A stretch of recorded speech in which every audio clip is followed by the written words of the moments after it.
Una joven de 17 años de edad, que acababa de tener un accidente en una zambullida, pensó que no tenía ninguna esperanza. Durante todo un año me quedé atrapada en la sala geriátrica de una institución estatal. Eso fue a mediados de los años 60, cuando no había muy buenos tratamientos de rehabilitación para los jóvenes como yo, con la médula espinal lesionada. Así que me quedé atrapada allí. Mi espíritu se desplomó. Me sentí desesperada. Y por la noche, cuando no había nadie alrededor, trataba de mover mi cabeza hacia adelante y hacia atrás sobre la almohada, esperando desesperadamente romperme el cuello en un nivel más alto y así, de esa manera, poner fin a mi vida.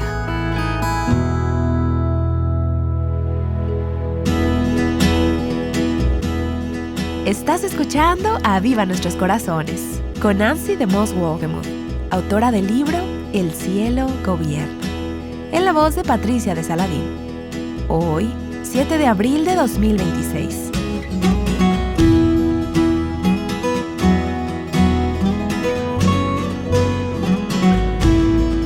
Aquí está Nancy para introducir a nuestra invitada en esta nueva serie titulada Una conversación con Johnny.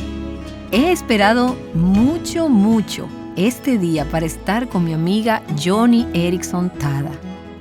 Joni ha sido una gran fuente de aliento, de bendición y de gracia en mi vida durante muchos años. Anhelaba el día en que pudiéramos sentarnos de esta manera, en un estudio, en una mesa, una frente a otra, y que simplemente pudiéramos hablar sobre tu peregrinación, algunas de las cosas que Dios ha hecho en y a través de tu vida. Gracias por unirte a nosotras en Aviva Nuestros Corazones.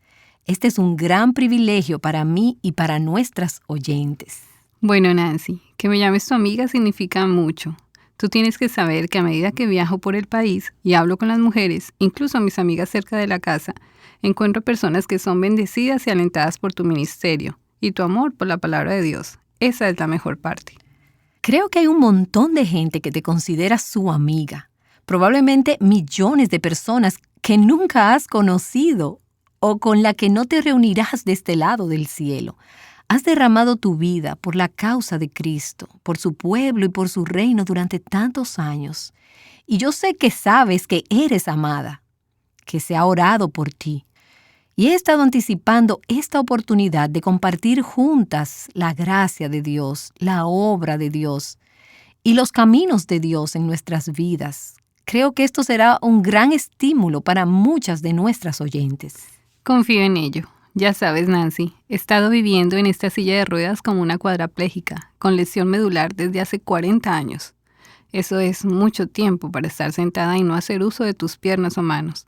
Estar total y completamente paralizada.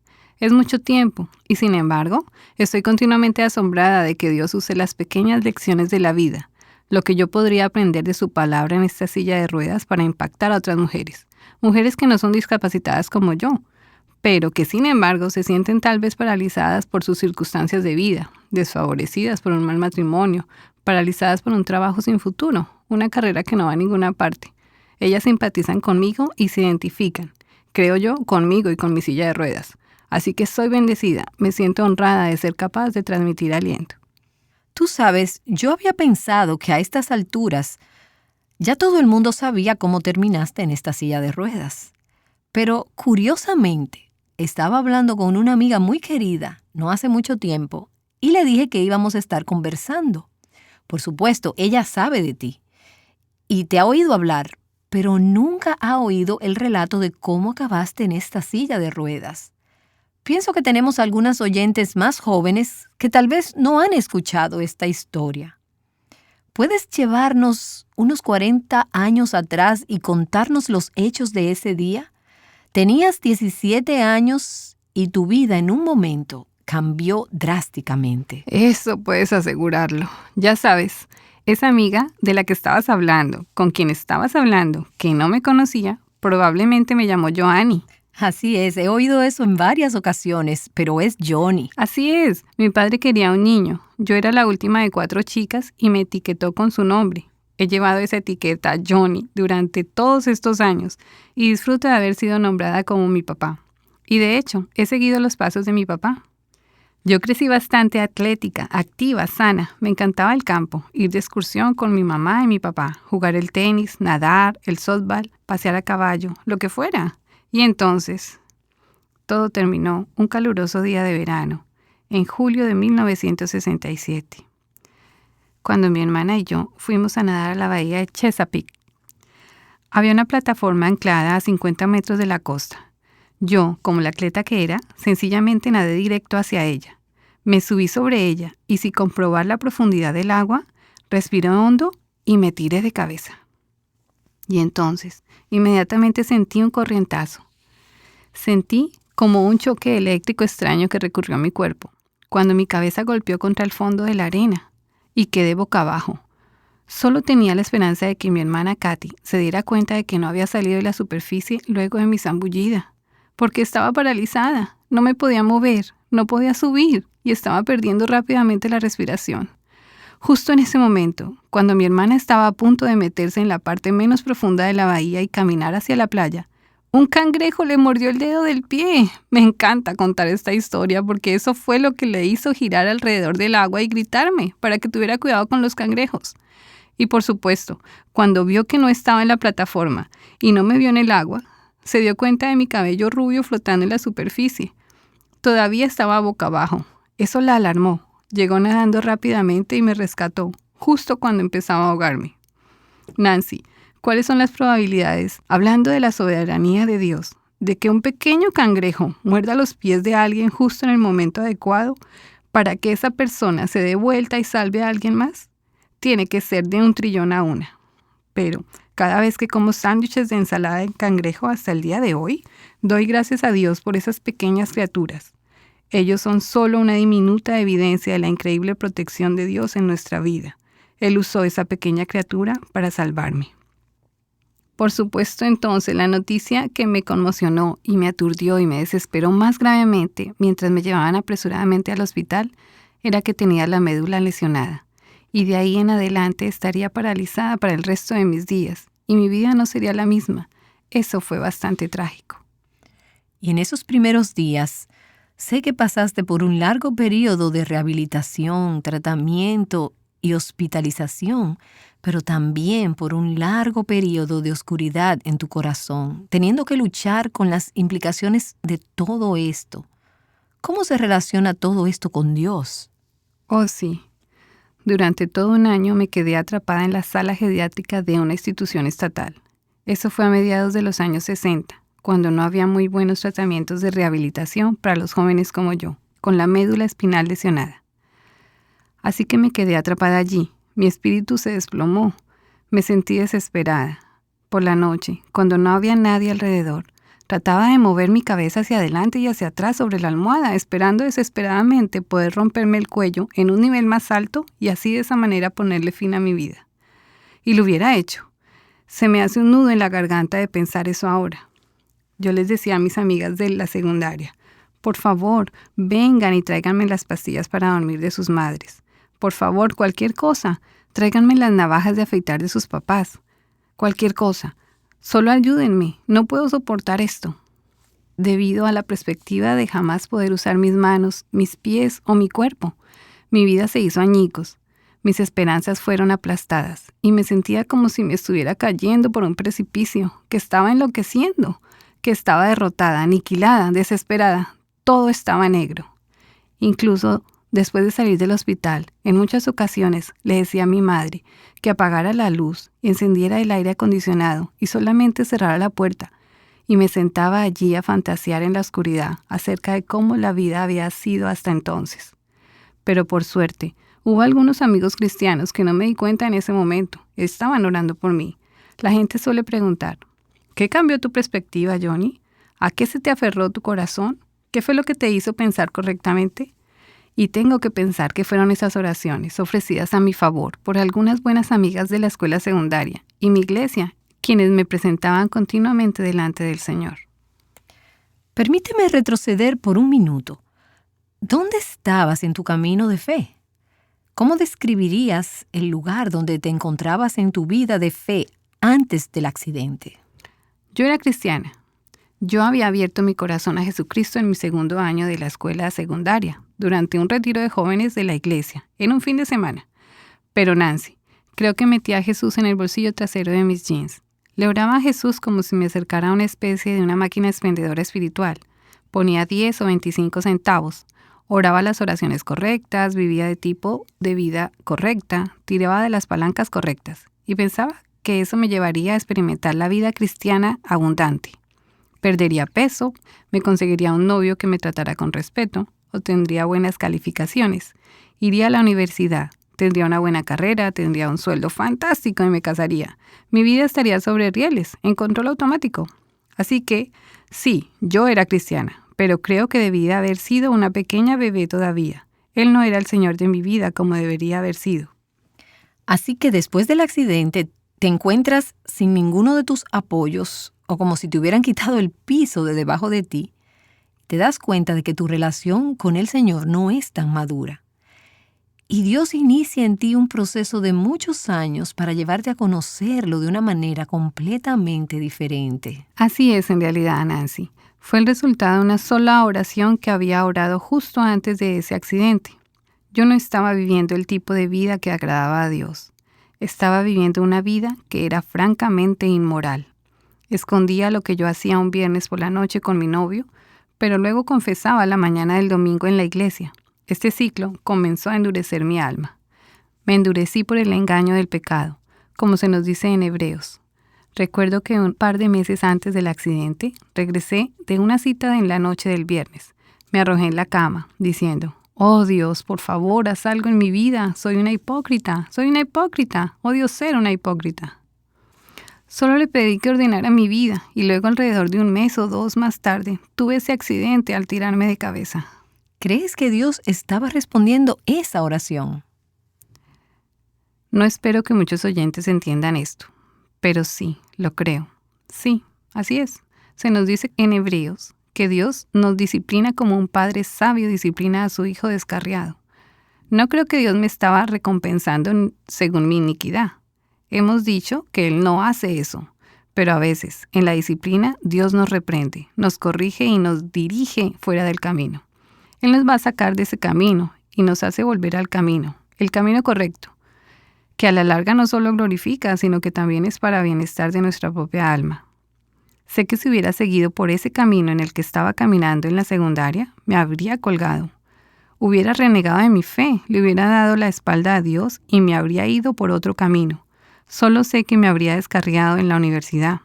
Así que mirando hacia atrás, me siento muy agradecida de que Dios contestara esa oración de una extraña y dolorosa manera. Sin embargo, oportuna y muy poderosa. De ninguna manera en la forma en que tú hubieras escrito el guión o lo hubieras planeado. No, en lo absoluto, ni en 1.000.000 de años. De hecho, Nancy, cuando estaba en el hospital, e incluso en los primeros días luego de salir del hospital, yo estaba muy enojada con Dios cuando me hundí en la realidad de mi parálisis. Pasé a la etapa de negación. Me enojé. Dios, ¿cómo pudiste? ¿Cómo pudiste haber tomado mi oración tan en serio? ¿No sabías que yo era solo una niña de 17 años de edad? Yo no sabía lo que estaba pidiéndote. Así que conectaste los puntos. Te acordaste de lo que habías orado. Oh, sí. Y se lo reproché a Dios, e incluso a los cristianos que venían a mi habitación con sus Biblias. Tal vez yo no podía golpear a Dios en la nariz, pero estoy segura que podía darle a ellos unos puñetazos en la nariz. ¡Fuera de aquí con esa Biblia! Oí eso cuando estaba en la escuela secundaria. Hice una oración para acercarme a Él. Y si esta es la idea de Dios de una oración respondida, déjame decirte que nunca le confiaré otra de mis oraciones. ¡Jamás! Pero como dije hace unos momentos, había personas orando. Creo que poco a poco empecé a ablandarme bajo el poder de sus oraciones. Mi espíritu encallecido y endurecido comenzó a quebrantarse bajo el poder de sus intercesiones, y creo que fueron las oraciones de otras personas las que comenzaron a preparar el escenario para que Dios me sacara de la depresión. ¿Cuándo lo vislumbraste por primera vez? ¿Cuándo viste la luz empezar a entrar a tu propio corazón? Lo recuerdo muy bien. Era una de esas noches en las que el aire acondicionado estaba encendido y la puerta del dormitorio estaba cerrada. Estaba oscuro. Y yo no podía vivir así por más tiempo con tal desesperación. Había sufrido la rotura de mi cuello y también la de mi corazón. Y te digo ahora mismo que el corazón roto es mucho peor que el cuello roto. He experimentado ambos, créeme. Yo ya no podía vivir con ese espíritu roto, con esa desesperanza, con esa sensación de desesperación. Era demasiado sofocante, era demasiado claustrofóbica. Recuerdo una oración y creo que aquí fue donde el punto de cambio llegó. Dije, Dios, si no puedo morir, muéstrame cómo vivir. No tengo ni idea de cómo manejar esta cosa llamada cuadraplegia, pero tú puedes, tú lo has permitido. Así que Dios, no puedo hacerlo por mí misma. Vas a tener que guiarme, vas a tener que enseñarme cómo hacer esto. Nancy, no fue sino días después que me sacaron de esa habitación oscura y empecé realmente a abrazar la vida. Doy gracias a Dios que en ese momento la Biblia se convirtió para mí en algo que era como mi comida y mi bebida. Oh Dios mío, aquí es donde reside mi esperanza. ¿Es en alguna parte de estas páginas? Oh Señor, ayúdame a descubrir cómo se supone que debo vivir, dónde voy a encontrar la perspectiva, la paz y el poder. No sé, Dios, muéstrame el camino. Aquí, guíame, aquí está la Biblia, dime dónde ir. Después de eso, me sentí agradecida por una pareja de buenos amigos cristianos que con sus Biblias se sentaron a mi lado en forma regular y comenzaron a mentorearme a través de la palabra de Dios. La absorbía como una esponja seca y nunca he sido la misma desde entonces. Y tú has permitido que el Señor haga una obra en ti. Y ahora, a través de ti, a muchos otros, a los que has dado una perspectiva diferente. Una perspectiva sobre el sufrimiento y el dolor que es celestial, de otro mundo. Por ejemplo, yo recuerdo haber leído en uno de tus libros que en algún momento sentiste tu cama como un altar de aflicción, pero con el tiempo se convirtió en un altar de alabanza. ¿Qué quisiste decir con esto? Bueno, hubo un momento en que me sentía tan decepcionada. Tuve que salir de mi silla de ruedas y acostarme en la cama tan temprano, como a las 7, a más tardar 7:30 de la noche. Me sentí decepcionada. Y como, bueno, aquí estoy claustrofóbica, quiero decir, estoy paralizada, sentada en una silla de ruedas. Pero estoy realmente paralizada cuando estoy acostada en la cama. Así que esta fue como una quietud forzada. ¿Quietud forzada? Alguien puso una pequeña placa junto a mi cama en una mesita que dice, «Estad quietos y sabed que yo soy Dios». Miré esas palabras, «Estad quietos». Y me di cuenta de que se trataba de una quietud física impuesta por Dios para ayudarme a conformar, para ayudar a mi alma, para presionarla y empujarla a permanecer en su lugar y estar en quietud. Dios estaba usando un instrumento físico para limitar mi alma, a estar tranquila y serena delante de Él. Entonces me di cuenta, tendida boca arriba mirando hacia arriba, pero no tenía dónde buscar. Así que decidí usar este tiempo en oración y alabanza a Dios. Empecé a memorizar himnos, empecé a memorizar las escrituras. De hecho, Nancy, por eso me dediqué a la memorización tanto de los himnos y las escrituras, porque mis manos no podían sostener una Biblia, así que no podía estar en la cama y leer con facilidad. Tenía que estar en la cama y recitar cosas que yo había memorizado durante el transcurso del día, y esto significó tanto para mí, el ser capaz de hacer eco de la palabra de Dios y devolvérsela en oración. Santo, santo, santo es el Señor Dios Todopoderoso. El cielo y la tierra están llenos de tu gloria. Gloria a ti, Señor Altísimo. Y vi que mi cama se convertía entonces en un altar de alabanza. Aquí estoy, mirando hacia arriba, hacia la gloria del rostro de mi Salvador y dándole la alabanza y el honor que merece. Yo sé que Él lo merece porque vi, sentí y experimenté el cambio que Él ha hecho en mi vida. Esta no era una postura delante de Dios. No era una pose. Esta no era solo una especie de alabanza mecanizada o fabricada. Esta era la alabanza nacida de una vida que estaba experimentando su gozo, su poder y transformación. Yo no podía dejar de alabarle. Aunque Dios comenzó a cambiar tu corazón y a revelarse a ti, hubo momentos en esos primeros años cuando le pediste al Señor que te sanara. Y estoy pensando en muchas de nuestras oyentes que están en circunstancias y situaciones crónicas y desesperadas de la vida, físicas, matrimoniales o en sus puestos de trabajo, cosas que simplemente no terminan. Esas cosas siguen y siguen y siguen ahí y no se van. Y nuestro instinto natural es decir, Señor, tú podrías cambiar esto. Tú podrías vencer esto. Tú podrías sanarme. Tú podrías librarme de esta situación. Tú le pediste a Dios que hiciera eso. Y luego llegaste al punto en el que te diste cuenta de que Dios había contestado tu oración. Y su respuesta fue no. Tú has dicho más de una vez en tus escritos, me alegro de que Él respondiera de esa manera. ¿Por qué sientes eso? Bueno, fue después de tal vez 12 o 13 servicios de sanidad en varias pequeñas iglesias episcopales o cruzadas de Kathryn Kuhlman. Viajaba a todos lados, donde pudiera, siguiendo cada mandato escritural. Confesaba mis pecados, era ungida con aceite. Hice todo lo que pensé que debía hacer. Creía con letra C mayúscula. Y aún mis dedos y mis pies no se movían. Recuerdo que volví a la Biblia para ver lo que me faltaba y me encontré con el primer capítulo del libro de Marcos. Ahí vemos a Jesús sanando personas como yo, los enfermos, los paralíticos, los que tenían cáncer, y las multitudes se precipitaban a Él. Se dice en el primer capítulo del Evangelio a Marcos que Él se retiró y temprano en la mañana, a la mañana siguiente, al día siguiente, Él se levantó y se fue a un lugar solitario para orar. Cuando salió el sol, la multitud volvió. Los discípulos se acercaron en busca de Jesús. ¿Dónde estás? Cuando lo encontraron dijeron, Maestro, todo el mundo te está buscando. ¿Te puedes imaginar esa escena? Los paralíticos, los ciegos, los cojos, abajo, al pie de la colina. Jesús, ven pronto. Pero Jesús dice algo muy notable a sus discípulos en este versículo. Él los mira directamente y les dice, vamos a ir a otro lugar. Vamos a los pueblos cercanos para que pueda predicar allí.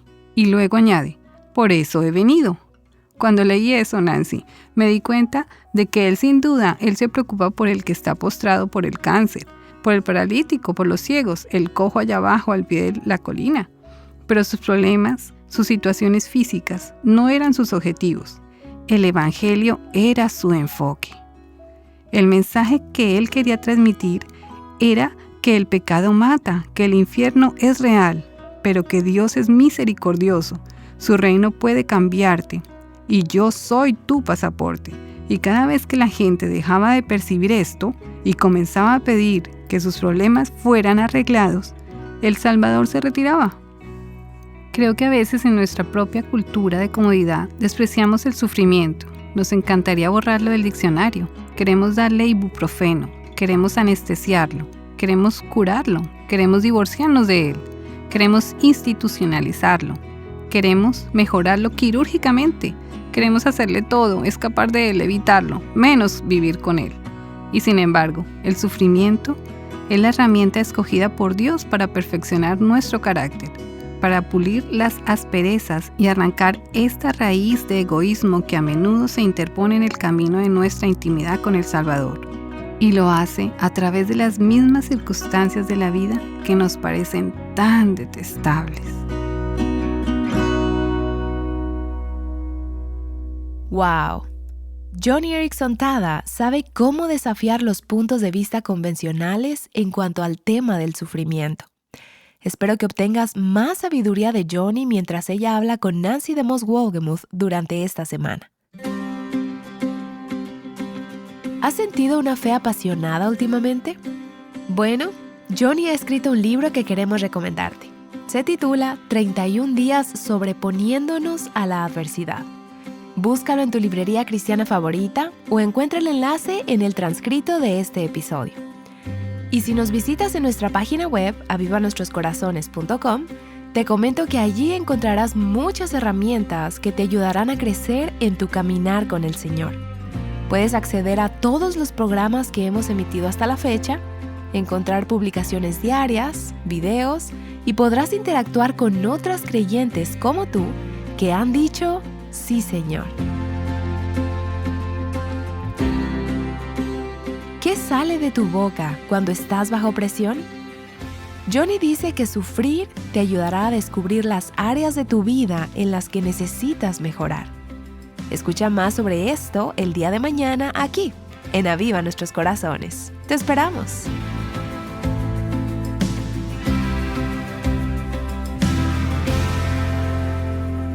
caminando juntas hacia la libertad, plenitud y abundancia en Cristo. Aviva Nuestros Corazones es un ministerio de alcance de Revive Our Hearts.